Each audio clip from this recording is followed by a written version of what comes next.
सलवात। अल्लाहुम्मा सल्ली अला मोहम्मद व आले मोहम्मद। दी थी अम्मा ने जो पोशाक वो ला दो ज़ैनब, अपने हाथों से कफन मुझको पिन्हा दो ज़ैनब। दी थी अम्मा ने जो पोशाक वो ला दो ज़ैनब, अपने हाथों से कफन मुझको पिन्हा दो ज़ैनब। आज मख्तल में फकत बात तुम्हारी होगी, अभी अम्मा से मुलाकात हमारी होगी, अभी अम्मा से मुलाकात हमारी होगी। कोई पैगाम अगर है तो सुना दो ज़ैनब, अपने हाथों से कफन मुझको पिन्हा दो ज़ैनब। हाथ पाबंद रसन बहना तुम्हारे होंगे,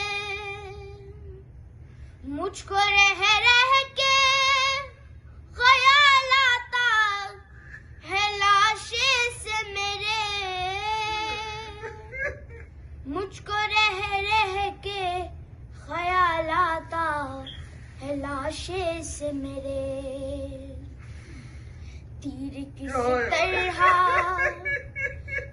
किस तरह निकालोगी बता दो ज़ैनब, अपने हाथों से कफन मुझको पिन्हा दो ज़ैनब। मेरे लाशे की रहेगी तुम्हें पहचान बहन, चाक कर दो मेरे कुर्ते का गरहबान बहन,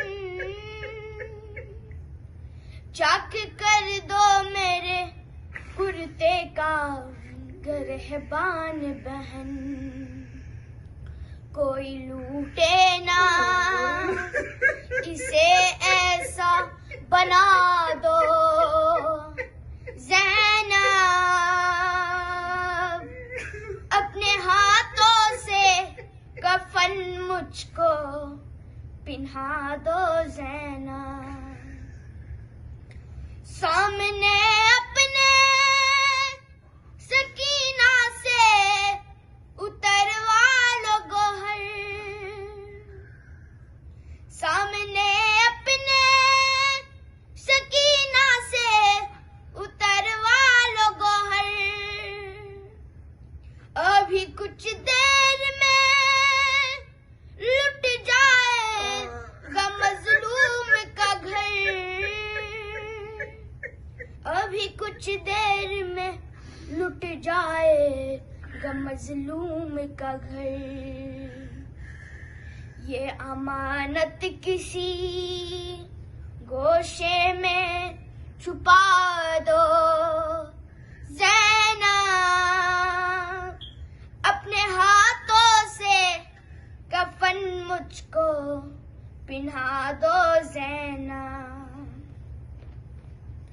बाहर आने को नख़मे से मैं कहता तुमको, बाहर आने को नख़मे से मैं कहता तुमको, होते आबास तो तकलीफ न देता तुमको, होते आबास तो तकलीफ न देता तुमको। बनके आबास बन کے پاس مجھے زی پہ بٹھا دو زینب، اپنے ہاتھوں سے کفن مجھ کو پہنا دو زینب، قید خانے کی سنبھالو یہ امانت بی بی، گود میں لو اسے مظلوم ہو رخصت بی بی، گود میں لو اسے مظلوم ہو رخصت بی بی، میرا دامن میری بچی سے چھڑا دو زینب، اپنے ہاتھوں سے کفن مجھ کو پہنا دو زینب، جب سے اکبر گئے بینائی بھی آنکھوں کی گئی، جب سے اکبر گئے بینائی بھی آنکھوں کی گئی، لا کے دے دو علی اصغر کی نشانی کوئی، لا کے دے دو علی اصغر کی نشانی کوئی، کرتا بے شیر کا آنکھوں سے لگا دو زینب، اپنے ہاتھوں سے کفن مجھ کو پہنا دو زینب، گھر سے شبیر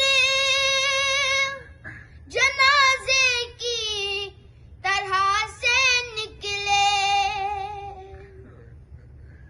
سبھی روتے تھے تکلم در خیمہ پہ کھڑے،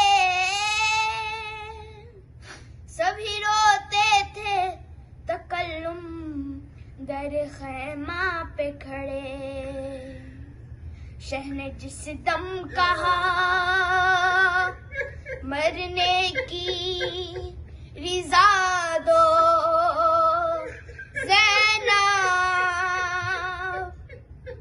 اپنے ہاتھوں سے کفن مجھ کو پہنا دو زینب، دی تھی اماں نے جو پوشاک وہ لا دو زینب، اپنے ہاتھوں سے کفن مجھ کو پہنا دو زینب۔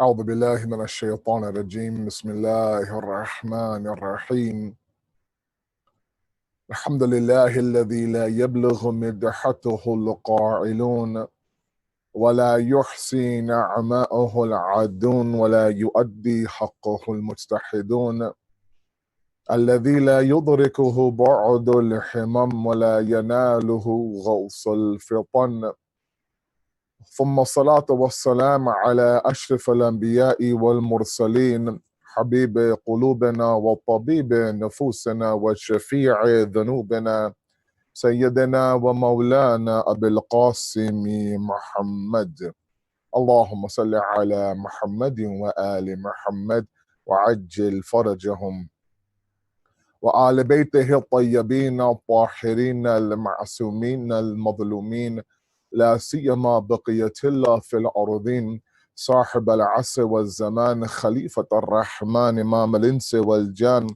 ولعن الله وعداهم أجمعين إلى يوم الدين. أما بعد فقد قال الله وقوله الحق.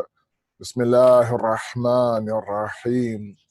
يا يحيى خذ الكتاب بالقوة وآتيناه الحكم صبيا. صدق الله العلي العظيم. اللهم صل على محمد وآل محمد وعجل فرجهم. We first of all send our condolences to the Imam of our time, the Maraje, and all of you and your respective families on the Shahadat of Imam al-Jawad alayhi salatu wassalam. May Allah subhanahu wa ta'ala accept our condolences and give us that tawfiq to inspire to tread his path. Imam Jawad's life, Imam Jawad's legacy as the 9th Imam is a very important one to study and to understand. Born on the 10th of Rajab, 195 after Hijrah. Shaheed on the 29th of Zil-Qa'idah, 220 after Hijrah, buried in Qadimain. He is the youngest of all the Imams in terms of in terms of when he was Shaheed at the age of 25. 17 years of those 25, he was an Imam. He was made an Imam at the age of 8 or 9, some say. He was the first Imam that was made an Imam this young after 8 Imams. Of course, the youngest of all Imams that were made at the youngest age was our own Imam, Imam al-Zamana, who was made an Imam at the age of 5. But before Imam al-Jawad, all the other previous Imams were made an Imam a little bit later on in their life. The youngest before Imam Jawad was Imam Qadim, I believe, made an Imam at the age of 20. Imam Sajjad was also very young on the day of Ashura, some say mid-20s. Otherwise, in their 30s, some in their 40s were made the Imams. I mention that only because many of the enemies of the Ahlul Bayt, and even within our own Shia world, some question how can it be that the proof of Allah, the successor of Imam Rada alayhi salam, be that young. And it is important that we don't fall into the trap where we accept the proof and the dalil on one area of the exact same concept and reject it for another area. The verse that I read for you in the khutbah from Surah Maryam, verse number 12, when Allah addresses Prophet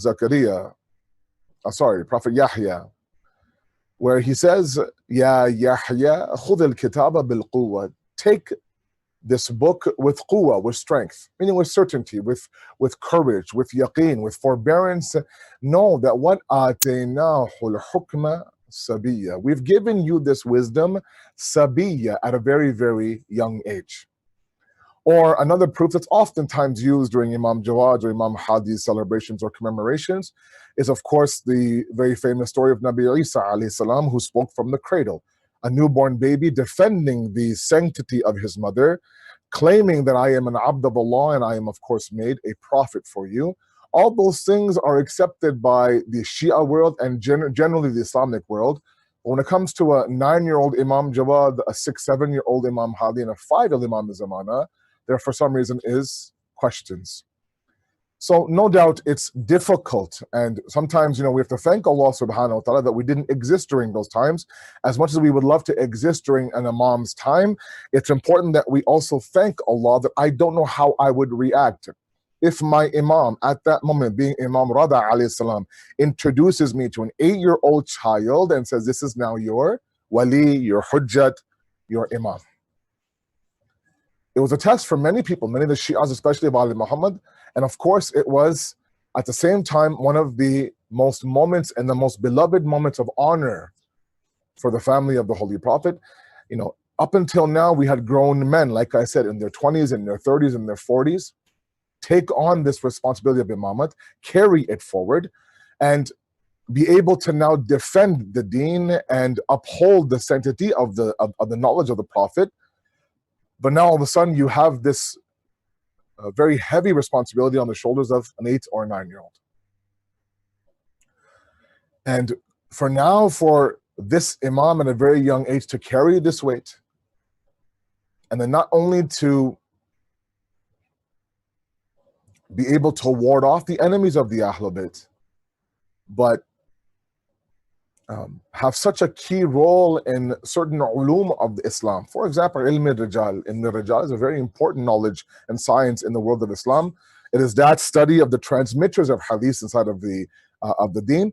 And this Imam, albeit he lived for only 25 years, 25 years. And 17 years of those, he was so productive that he was able to train, he was able to educate, he was able to spiritually uplift over 100 transmitters in Ilm al-Rijal, who are responsible for bringing us the wise words of the Ahlul Bayt through, of course, a whole chain. And I want to speak about two very important discussions tonight. I know it's late, of course, at least on the East Coast here, and as much as the schools are off and the kids are off, I mean, still the parents have to go to work tomorrow in some form, be it online or on site, whatever the case may be. It's not like everyone's on vacation. So we'll try to keep our discussions brief, but there's so many lessons from this Imam. And unfortunately, you know, and I don't like saying this, and maybe I'm wrong, he's one of those Imams that are quote unquote forgotten, not given the same respect. And again, generally speaking, in terms of, you know, importance, attendance, et cetera, like the other Imams are, when in reality, you know, so much of what we're facing today right now as humans, as Muslims, as Shias, can be solved if we just begin to kind of tread the path laid down by Imam Jawad. The first thing I want to address are my youth out there, my young guys, when it comes to knowledge. And I want all of you to understand the era of life that you're in right now, the years that you have right now. And take it from someone like me who wished I was 20, 21 again. You know, I was doing a camp last week, and there was a question that was asked of me personally by one of the campers that I've never been asked that question before, and it stopped and made me kind of think. And the question was that, you know, if you could give yourself advice now for yourself when you were 20 years old, what would you say? What would you tell your 20-year-old self 20 years ago, let's say, for example, or 25 years ago now? You know, what advice would you give that individual? And I won't bore you with my answer to myself, but it just makes me kind of think that, you know, I wish I knew the ahmiyat, the importance, the beauty of being that old, that young, with that energy, with that passion, with all the opportunity in the world, like a lot of my 15, 18, 21, 24-year-olds, 27-year-olds have right now in their life. Be productive. Understand the gift that you have in terms of all that you could do. When life begins to get a little bit serious, when life begins to now, you know, place heavy responsibilities of a wife or a spouse or a husband or children or a career or bills to pay, before all that happens, begin to build those habits from now. Otherwise, later on in your life, don't be like someone like me who has regrets and now I have to work backwards now to, first of all, you know, unlearn and break all those old habits of mine just so I can make room for new habits. Imam Jawad's life, 25 years only, but he was so productive and what he achieved was incredible. Now, a lot of you might say, oh, that's the Imam, Asad Bhai. He's a Ma'soom. And fine, yes, albeit he's a Ma'soom, he's an Imam, no doubt, but the principle still stands. But sometimes when we are in the middle of that blessing, we don't understand that blessing until later on. And then we're left with a gosh, if only, and all these regrets and all these, you know, if I only I did that and did this, I did that. I don't want that for any of you. I want you to begin to build the base now. And the base has to be based on knowledge, nothing else. And sometimes in this era of too much information, what gets lost is pure knowledge. And all we're stuck on is knowing. And knowing is great, but knowing can only go so far. You have to convert that knowledge into a lifestyle. And, you know, there's a Western philosopher, a European philosopher, who talks about 3 levels of knowledge, or 3 levels of the one who seeks knowledge. And sometimes I like to kind of bring Western philosophy or a little bit of the Western teachings into our discussion, only to kind of make myself and all of you understand how universal this discussion is on knowledge. All of you are fully aware that the Imams have a tremendous amount of sayings on knowledge, but this Western philosopher mentions 3 types of learners, and he uses animals as examples. He says, there's an ant, there's a silkworm, there's the bee. And these 3 types of learners, the first one is the ant. There are people who learn like ants. What do ants do? Ants hoard. Ants store. Ants kind of collect things, and they're all there just in case, things run out, they have storage there. And, it doesn't necessarily mean they might use it, but it's there. And so they go out there and they collect things and collect things and collect things, and they hoard and they hoard and they hoard and they hoard. And, whether it's useful or not useful, or whether it's broken or not broken, or whether it's 40 years old or whatever the case may be, like most of our parents' garages and basements, it's there. And he says that people learn like that. People just store and they hoard. Ramadan 2018, Muharram 2004, for example, Fatimiyya 2007, and like a basement full of old books and old boxes labeled, the years are on them. I went to that Ashra and this Ramadan and this camp and that conference and that webinar now and that online camp and that virtual discussion and blah, blah, blah. And all of it is hoarding, hoarding, hoarding. But when it comes time to actually anything that's useful, anything that could be converted to use, there's very little there. Think about people who hoard a garage full of stuff. It's packed. Oh my God, there's so much stuff here. What percentage is actually useful? That's how sometimes we are when it comes to knowledge. Right? Random, useless facts. Why? Because it's available. You swipe and you keep swinging and swiping and swiping and swiping, and there's so much information out there. This tweet and this expert and that TED Talk and this Instagram story and that post and this 2-minute video. So the first type of learner is the ant. The second type is a silkworm, and that's even more dangerous. A silkworm does what? A silkworm spins its own silk to the point where it now traps itself in its own cocoon, and many of them die in that cocoon. I mean, they kind of suffocate themselves. Now, that's a very extreme example, but the principle is the fact that sometimes our knowledge that we have is kind of knowledge that we've kind of spun inside of our own heads, and we've made our own self-inflicted cocoons inside of us, and we kind of live in that cocoon. So we end up now taking the deen of Islam and saying, I think this, in my opinion, this. If I was God, I would do this. I don't think this is, and all of these statements that start off like this, when it comes to the deen and the Sharia and the fiqh, are very, very dangerous. If the Sharia came down in 2020, it would look like this. I don't think God wanted us to fast this long, for example. I don't see how khums is relevant today. I don't understand, in my opinion, marajiyah doesn't really sit well today. We are all aqil, intelligent human beings. Right? Those are people that have never read a book, I'm sorry to say. They're doing what? They're spinning the silk inside of in their brains, and they're creating a deen. They're creating a deen from this knowledge. They're acting now, they're making decisions, they're raising their children, they're judging ulama, they're doing all these things based on the spinning of what they believe to be their own khayal, their own thoughts. And so I've said this many times. What's born from that silkworm knowledge type is what's called deen khayali. This concocted version, pseudo version that I've made up in my own mind that I think Islam should look like.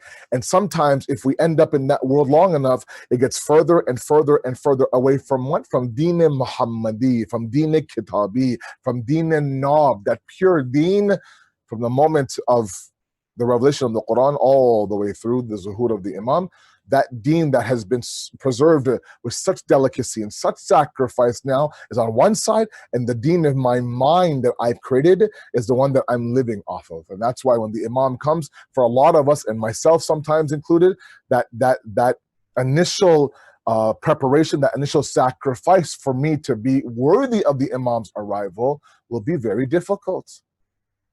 I've said this before, and I don't mean to rain on anyone's parade, but we think, oh, Jashan manayenge when the Imam comes. We'll have a huge Jashan, a huge party, you know, this and that, this qasida, that manqabat. Maybe for some there might be, but I know that for myself, there's a lot of work to be done beforehand. If I don't do it from now, when the Imam comes, it might be too late. I might not be able to do what he's asking me to do, because his deen muhabbadi will not sit well with my deen khayali.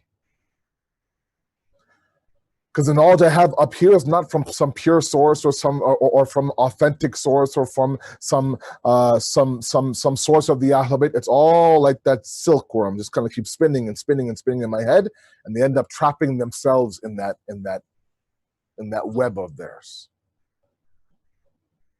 And then there's the bee, he says. A learner's like a bee, the most beautiful type of learner. Takes the various nectars from the various sources and converts honey out of it. Learns something new one day and converts it into action the following morning. Those people are incredible. I just have utmost respect. And the thing is that when you are young and energetic and your heart is still soft and you're not jaded at life and the dunya hasn't truly kind of unveiled its true self to you, you still have a certain level of being naive, you still have a certain level of being hopeful, and no doubt it's at that moment where that conversion into honey is very, very easy. From the establishment of the religion in the Arabian Peninsula, to the survival of the religion on the plains of Karbala, to the global propagation of the deen when the Imam comes. The one common thing from the Prophet's mission to Imam Hussein's sacrifice to Imam Zaman al-Zuhur is that the one group that will be front and center are the young individuals, the youth. Up and down the Prophet's mission, the likes of Ammar Yasir, Jafri Tayyar, Bilal Habashi, Amir al-Mu'mineen, all in the old and the peak of their Javani and their Shabab and their youth. Plains of Ashura, plains of Karbala, Janab Qasim, Maulana Mohammad, Ali Akbar, Imam Sajjad, Abu al-Fazl Abbas in his 30s, all major soldiers on Imam Zamana, on Imam Hussein's day of Ashura, all of them youth. And we have our hadith that says the front and center will be the young people and beside the Imam of our time. My point is, the first point I want to make is that this is the Imam that our youth should be attaching themselves to. He took on the world, right? The Khalifa of his time believed this was a golden opportunity for him to finally and absolutely destroy the image of the Ahlul Bayt and now take the likes of Yahya ibn Aktham, a scholar of that time during Imam Jawad's time, and assign him as a teacher for Imam Jawad such that he can bring down this Imam and for once and for all now just tell the whole world this whole Ahlul Bayt idea from the Prophet's time all the way now was nothing but the propaganda of the Bani Hashim. And yet Yahya ibn Aktham goes, has a few sessions with an 8-year-old Imam Jawad, comes out, goes to the Khalifa and says, from this day forward, don't ever call me the teacher and him the student. The reality is that I am the student and now he's teaching me. This is not knowledge from an ordinary individual. There's some divine source. That's some ilm ladunni, as you refer to it in the ilm and in the world of aqaid, that they have. This family is not a family that's like yours and mine.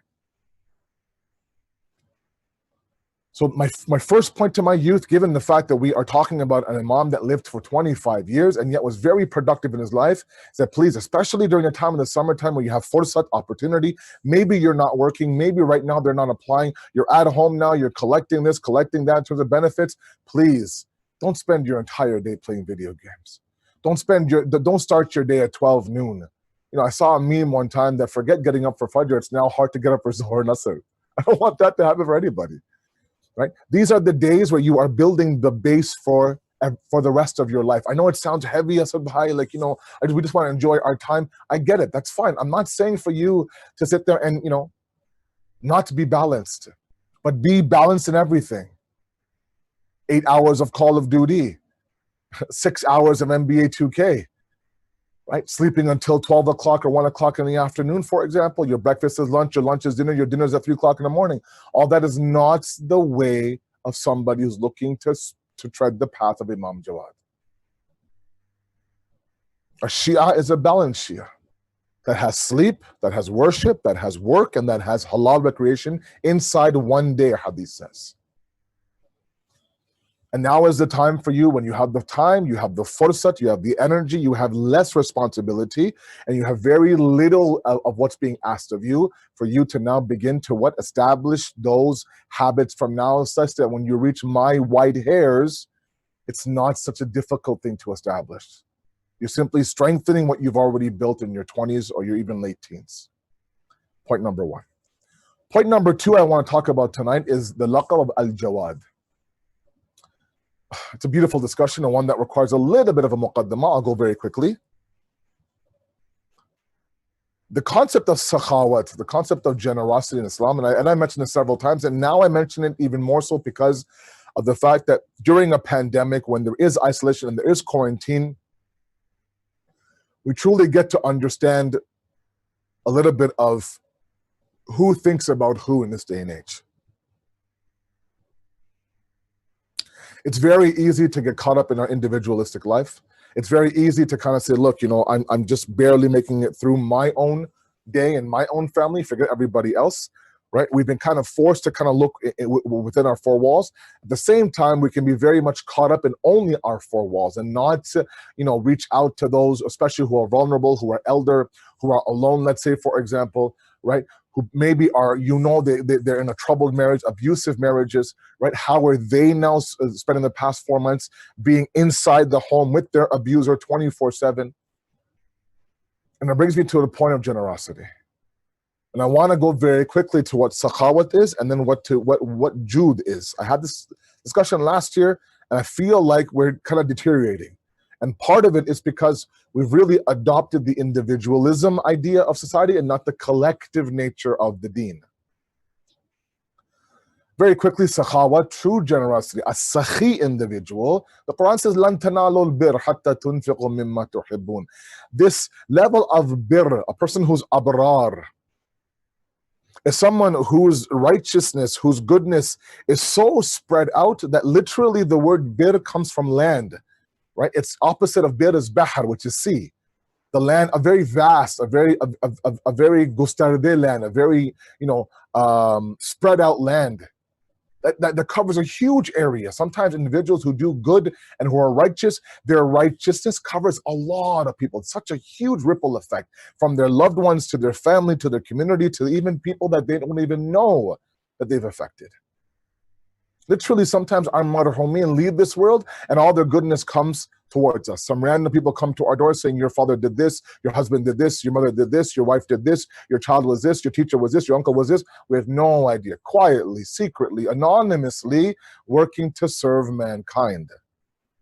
That's someone who has adopted the idea of bir. Allah says you will never reach. Lan in Arabic means nafi abada, meaning it will never be the case that you reach the level of bir until you give. Give. Not just give everything, give out of what you love. So why? Why such a high status for the one who gives? Because we earn so difficultly, right? We work so hard to earn. We work 8 hours, 9 hours, 10 hours. That's my money. This is my time. This is my mental health. This is my smile. This is my positive attitude. Now Allah is saying, give that attitude to somebody else. Give your time to somebody else. Give your smile to somebody else. Give some money to somebody else. Give somebody what they need. If you do that, you reach the level of bir and you become someone who is abrar. Because not only are you being sacrificial, but there's an element of yaqeen in that as well. You give your hard-earned money, your hard-earned time. There are some people who they themselves are going through some mental health issues, anxiety, depression, and yet somehow they're able to put their anxiety aside and go to the one who needs their help and sit there and and carry the load of their anxiety as well. So now they have their own anxiety, and now they've just been dropped a bomb from this person that, you know, I'm going through, for example, this toxic marriage. So now not only can't you sleep about your own issues, but now you're tossing and turning about their issues. But you don't let them believe for a moment that, look, your stuff is way too heavy for me. I'm going through my own stuff. No. We never let on. We shouldn't let on. But I have my own issues right now. It's okay though. Right now, it's all about you.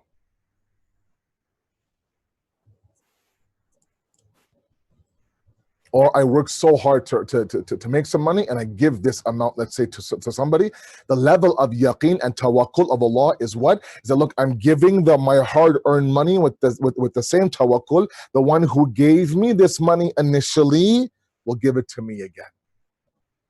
Why is envy such a disgusting disease of the soul? Envy, and the one who is a hasid in Islam is the one who ultimately challenges God.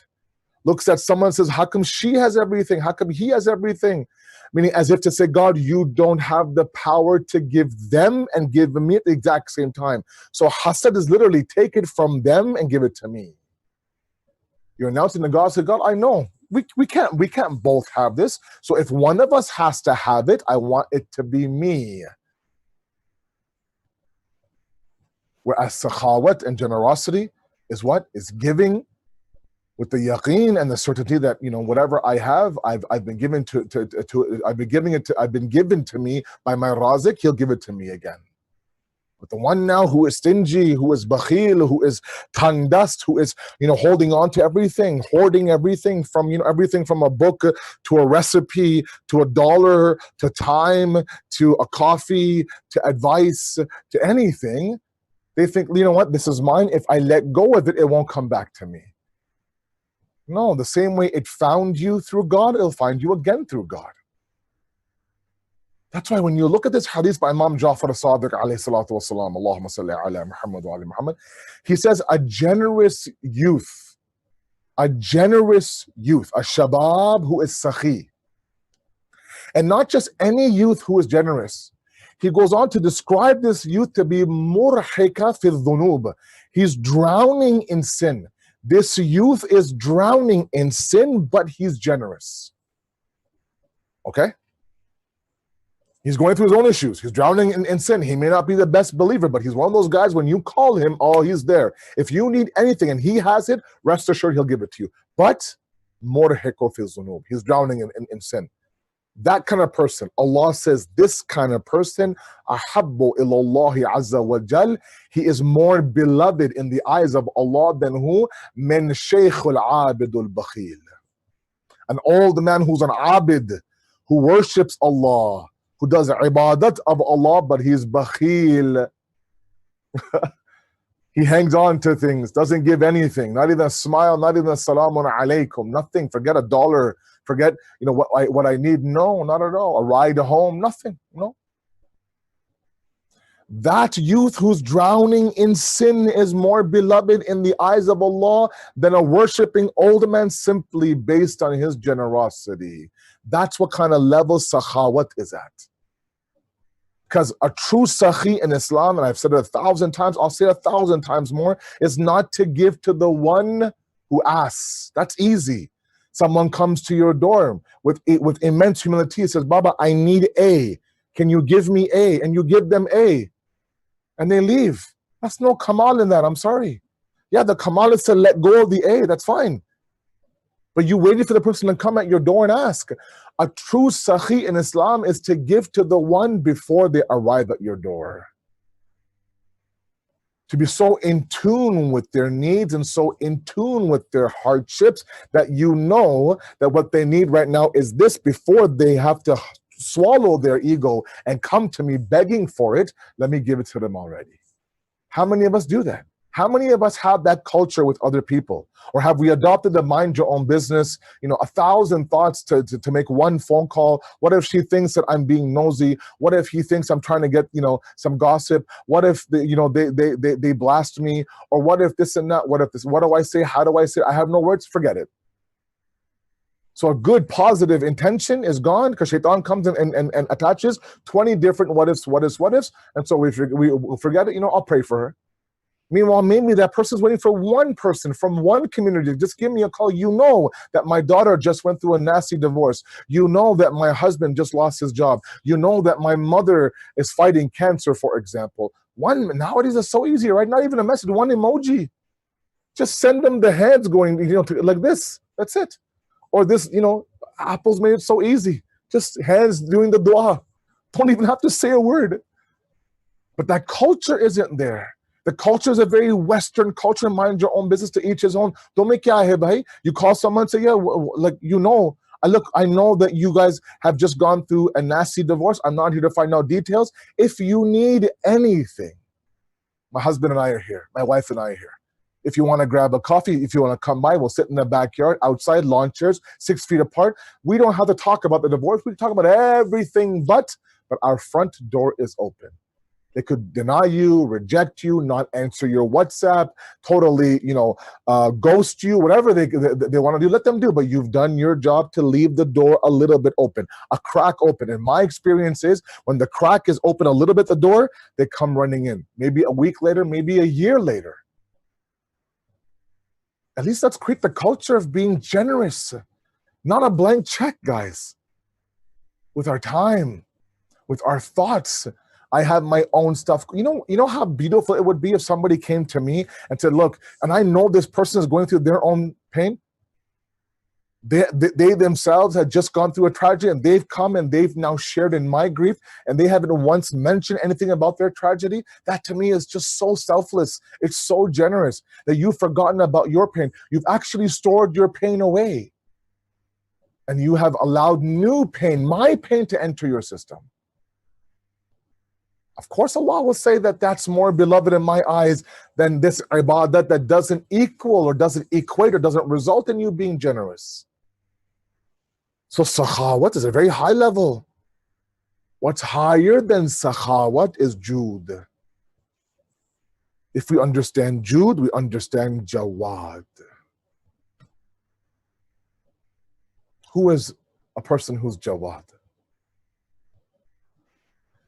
A person who's Jawad obviously is generous.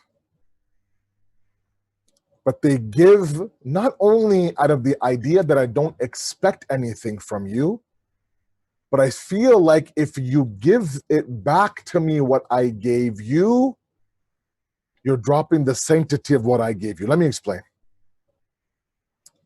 It's a very difficult station to reach, but maybe this is the night that we try. Imam Jawad Shahadat. And that's why these events and these programs are so important, is for us to at least have 1 day a year, 2 days a year, to talk about these imams specifically and what they left behind. Their alqab, their titles are not by chance. Right? We talk about Al-Sajjad, Al-Baqir, Al-Sadiq, Al-Jawad, Al-Hadi, Al-Askari. All these have to be understood. A person who is Jawad is a person who sees themselves as a wasila, meaning that what I own, my mal, what I have in asset is not mine. First of all, it's from Allah. Okay, that's the first step that we all have to get to. That might take a lifetime. What I have is not mine. Why is that important? Because we achieved, no doubt. We work very hard for what we have, be it the house that we have, be it the money that we have, be it the contentment that we have, be it the sound marriage that we have, be it the great kids that we have, be it the iman that we have.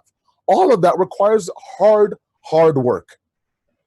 It's hard to keep a stable marriage together. It's hard to raise pious kids in this generation. It's hard to uphold and keep your head above water when it comes to iman and faith. It's hard to make any money in this specific market. It's hard to own a home. It's hard to run a home. It requires a lot of work. Where you don't go down the route of lying and cheating and stealing and this shady business and that shady side business and this and that. No, we're talking about risk that is halal. That's why the hadith says that the one who's out there trying to earn halal risk, kal mujahid fi sabilillah, Imam Sadiq. It's like a mujahid. It's like a warrior and a soldier on the plains of a war, on the path towards Allah, fighting a war on the path towards Allah. Now, when you say all of that, say, I have everything, it's not mine. I achieved, but I don't attach.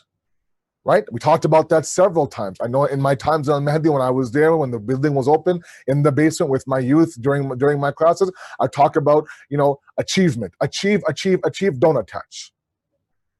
When you learn to be someone who's Jawad, you've understood that, yes, I've achieved everything around me, it's still not mine. It belongs to Allah subhanahu wa ta'ala.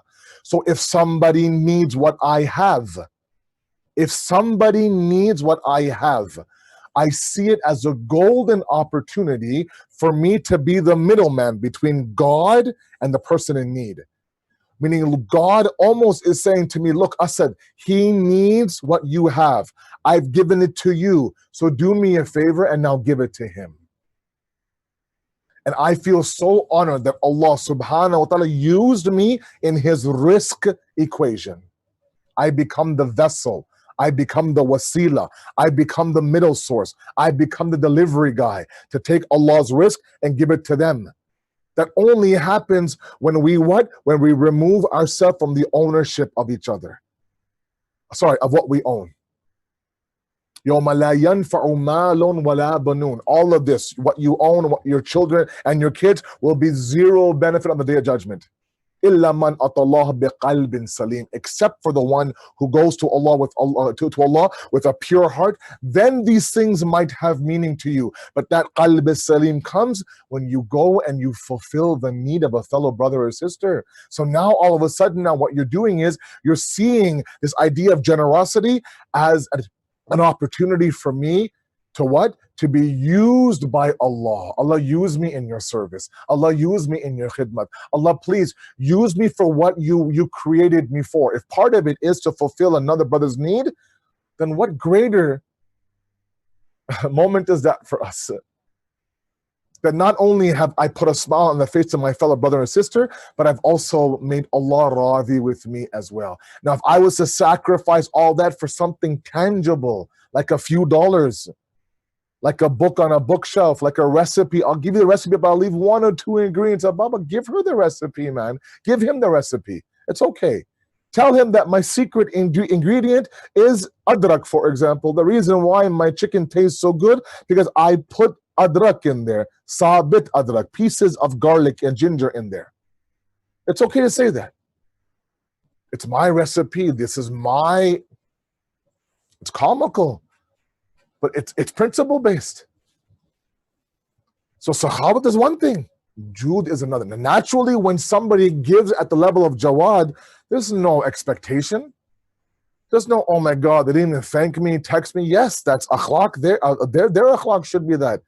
But it's not the expectation. إِنَّمَا نُطْعِمُكُمْ لِوَجْهِ اللَّهِ لَا نُرِيدُ مِنْكُمْ جَزَاءً وَلَا شُكُورًا. The Ahlul Bayt in Surah Insan say that we gave and gave and gave to the yatim and the miskin and the asir, the orphan and the destitute and the captive. But we gave لِوَجْهِ اللَّهِ, out of the sake of Allah, meaning we gave from out of His essence. لَا نُرِيدُ مِنْكُمْ. We don't want anything from you, not jaza and not shukr, not reward and not even a thanks. If we get it, alhamdulillah, that's your akhlaq. You should be grateful to me. Hadith says when you are thankful to to a person, you're thankful to Allah as well. But I'm not going to sit there and wait until somebody, she didn't even tell me how it tastes. She didn't even tell me if it fit okay. Not even acknowledgement about, how I went on Amazon. Oh, wait a second now. Right? It's not easy. That's why to be Jawad is very difficult. It must start off with being Sakhi. We can't be individuals who are holding on to things. I don't know what it is.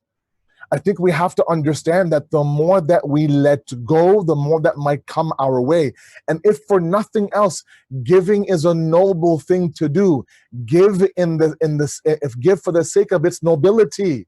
Not for anything else. If Allah doesn't give you 10 times more of what you give, it's okay. That means it wasn't yours to begin with. It sounds very, very, mushy, corny, hallmark.com. But the reality is that that's how we should look at things. We achieve everything from the help of Allah. We beg Allah, Ya Raziqo, Ya Raziqo, Ya Raziqo. We look up things, how to increase someone's risk. And then we do everything. We read this dua and that dhikr and this surah, and risk comes our way. And then for some reason, as giving as it is, that Allah has shown His idea of being generous, we, of course, equally be that much more stingy. You just benefited from another entity's generosity, and now you're going to stop the train of generosity yourself. And then you had the gall I had the gall to turn back and say, Allah, can I have more risk? He's like, what happened to your generosity? Give, and I will give to you. Show me your generosity, I'll show you my generosity. Because there's there's a certain level of itminan, there's a certain level of sukoon and comfort when you give somebody and they're using it better than you would have used it yourself. And then when you give, just forget about it. Allahu Akbar. Sometimes, people give gifts and then it becomes just a bigger headache. Like you're not wearing the ring that I gave you, or are you still using the I don't know, the screwdriver I gave you? Are those a pair of shoes that I gave you? Or like every single time, like it's, what, here, take them back. It's just easier that way, please. Or somebody does a service for you. They I don't know, they come by and they fix something in your house, or they offer something. They don't take a payment. No, brother, please, I couldn't. Please, it's on me, on the house. Okay, thank you very much. Allah give you more. And every time they see you, they remind you, oh, do your glasses still fit well?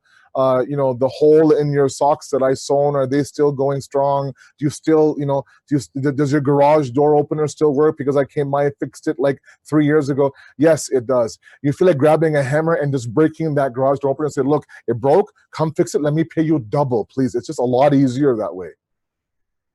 If we're going to give, let's give and forget about it. One small story, and then Masaib, inshallah. It's a story that I love. I love this story. It's such a simple story, but it holds so much value, especially during this pandemic time, where really, we have to reach out for each other. Just a simple call, a simple 2-minute voice message on WhatsApp. You don't have to interact with the person. Hello, hi, kya haal hai, sab khair hai, how are you? How's the family? Good, good, good. By the time you get to the actual matlab, it's 5 minutes in, right? Because who has time for a 7-minute conversation nowadays?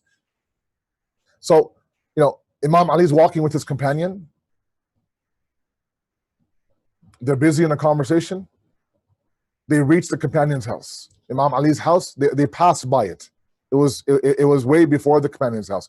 Imam Ali knew it. The companion got lost in the conversation. Of course, he's benefiting from the Mu'mineen. He gets to the house, feels bad. Mawla, we should have dropped you off first, and then I should have walked here alone. And Imam Ali's statement is a very beautiful one. I'll leave it for me now to apply tonight in Imam Jawad's majlis. And then 2 minutes of Masaib. He says that a true believer is one who accompanies another believer to reach their destination.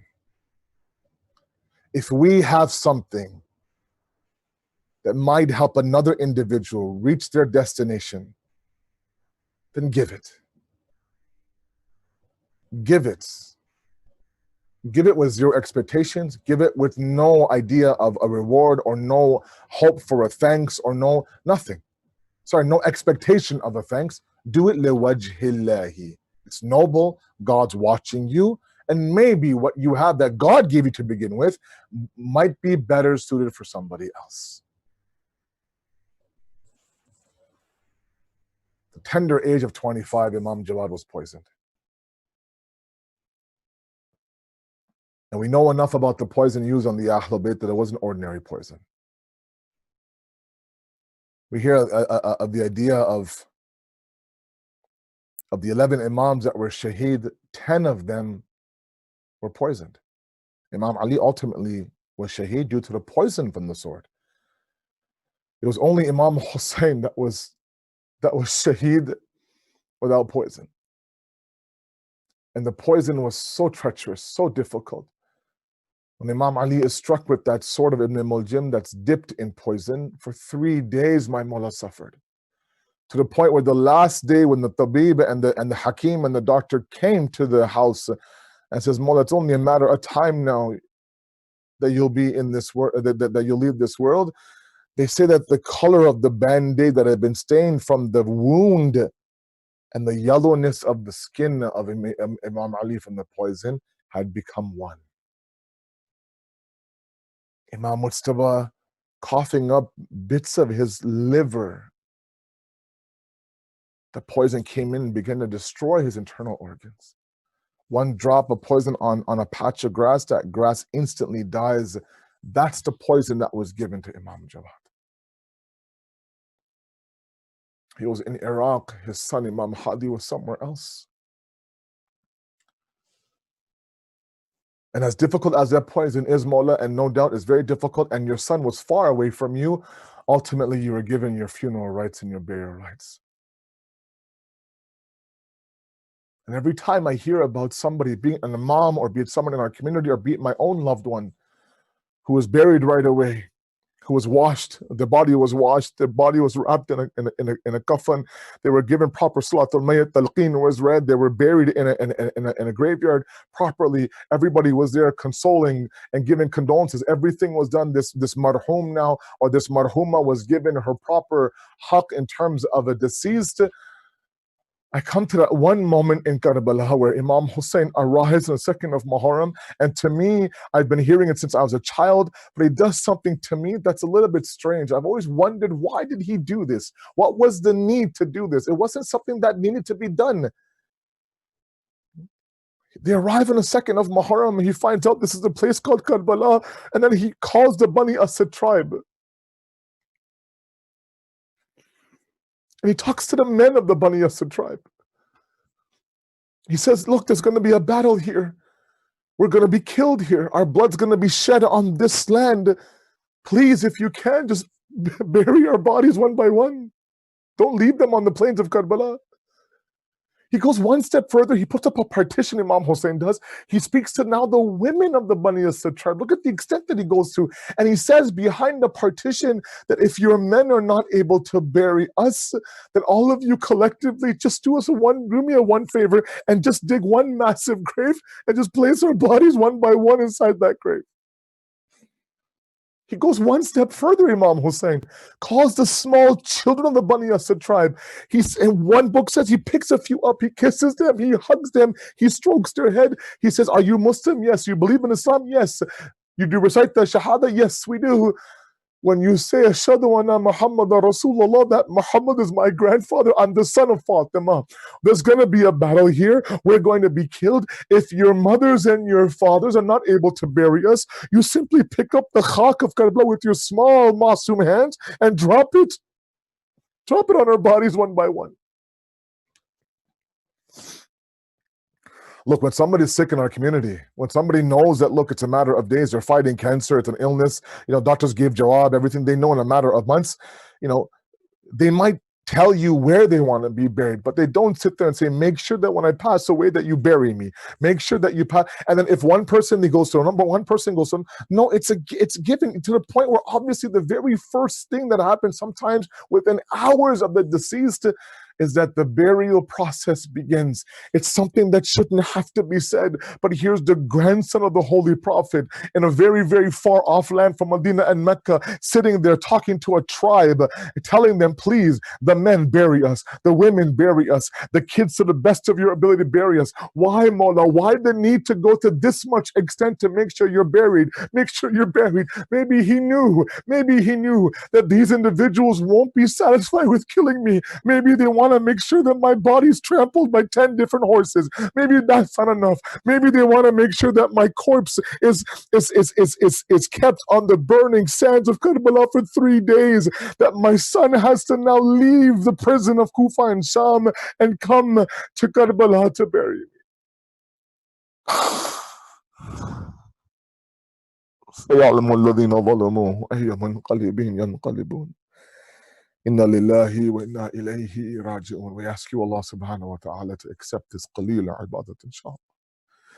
We ask you, Allah subhanahu wa ta'ala, to give us that tawfiq to be individuals who tread the path of al-Jawad. We ask you, Allah, to accept our worship and allow us to be beside the Imam when he comes, and to make our families tread the same path as that of the Imam, inshallah. Wassalamu alaikum wa rahmatullahi wa barakatuh.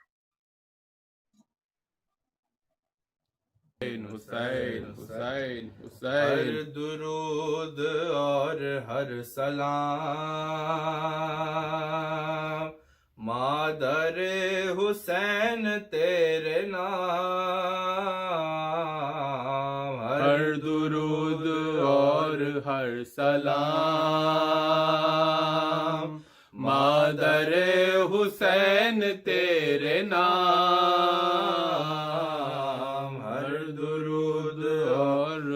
सलाम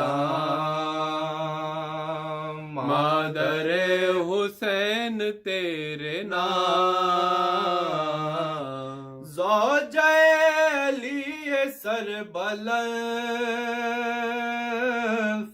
فاطمہ عظیم ارجمن، جس کے آستان پاک کے قدسیان عرش ہیں غلام، ہر درود اور ہر سلام مادر حسین تیرے نام،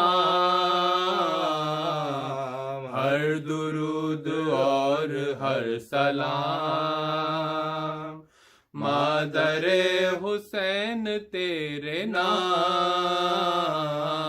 اور ہاں وہ فاطمہ آرزو قلب مصطفیٰ،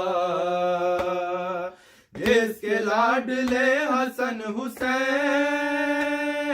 جن کی بیٹیاں فلک مقام، ہر درود اور ہر سلام مادر حسین تیرے نام، ہر درود اور ہر سلام مادر حسین تیرے نام۔ اور کٹ رہا تھا فرق شاہدین، چل رہا تھا خنجر لئیم، بی بی آپ دیکھتی رہی، لٹ گئے حرم جلے خیام، ہر درود اور ہر سلام مادر حسین تیرے نام، ہر درود اور ہر سلام مادر حسین تیرے نام، ہر درود اور ہر سلام خواہر حسین تیرے نام، ہر درود اور ہر سلام خواہر حسین تیرے نام۔ اور ثانی جناب سیدہ، اللہ اللہ تیرا حوصلہ، خوب کی حفاظت حرام، بعد قتل سید انام، ہر درود اور ہر سلام خواہر حسین تیرے نام، ہر درود اور ہر سلام خواہر حسین تیرے نام۔ اور بی بی غم اٹھائے ہیں بہت، دل پہ داغ کھائے ہیں بہت، تجھ پہ اے حسین کی بہن ہو گئی مصیبتیں تمام، ہر درود اور ہر سلام خواہر حسین تیرے نام،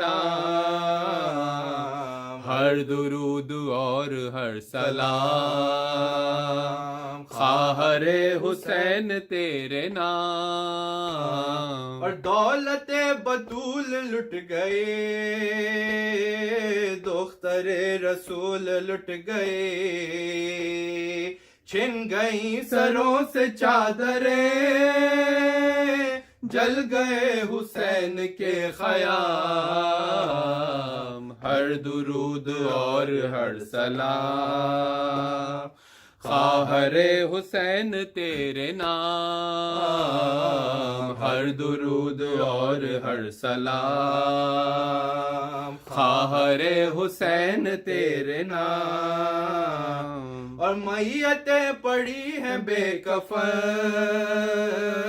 کیا کرے حسین کی بہن، بے کسی اور ایسی بے کسی، شام اور کربلا کی شام، ہر درود اور ہر سلام خواہر حسین تیرے نام، ہر درود اور ہر سلام خواہر حسین تیرے نام، اور انقلاب وقت دیکھیے،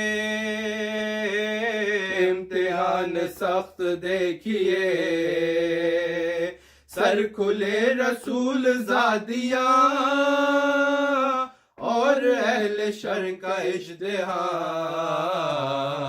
ہر درود اور ہر سلام خواہر حسین تیرے نام، ہر درود اور ہر سلام خواہر حسین تیرے نام، ہر درود اور ہر سلام دختر حسین تیرے نام، ہر درود اور ہر سلام دختر حسین تیرے نام، اور شمر کبریا کا واسطہ